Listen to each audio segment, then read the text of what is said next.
You know that poignant feeling that comes with knowing that you'll not be able to bail out a loved one in their time of need?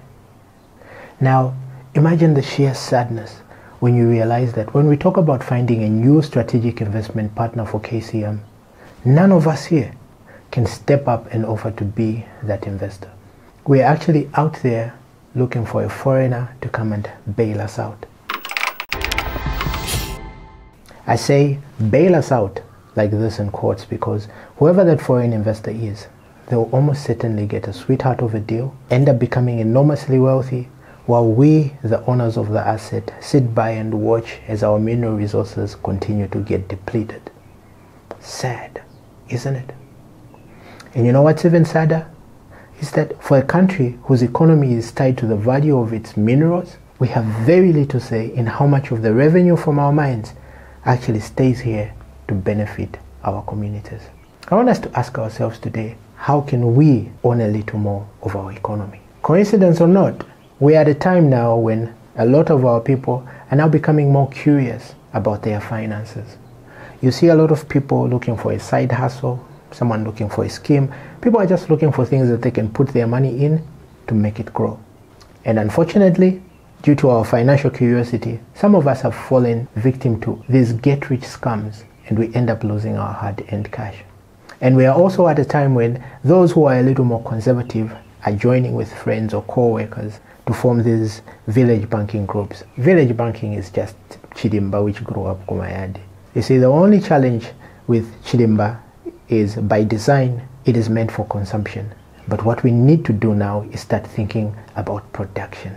Because if we really want to stretch our money, make it last longer and actually build wealth, we need to take ownership of the drivers of this economy.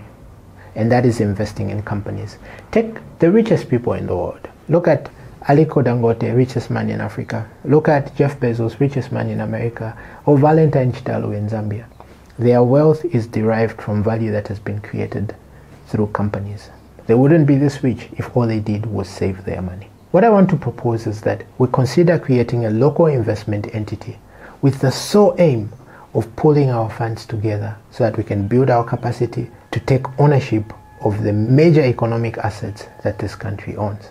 Is there no way for us to pool all these funds in the different chidimbas and in the different schemes so that we can build up private capital and boost our capacity to actually take ownership of our economy?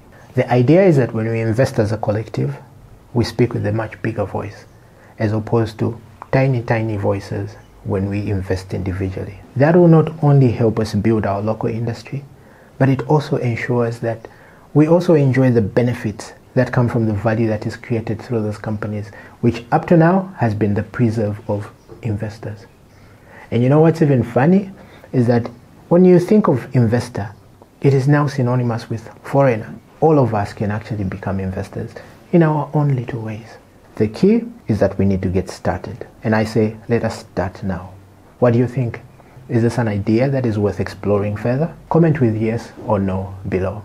It is something that we can call, say, Reclaim My Zambia, but feel free to suggest a better name in the comments below. Thank you for watching, and I'll see you next time.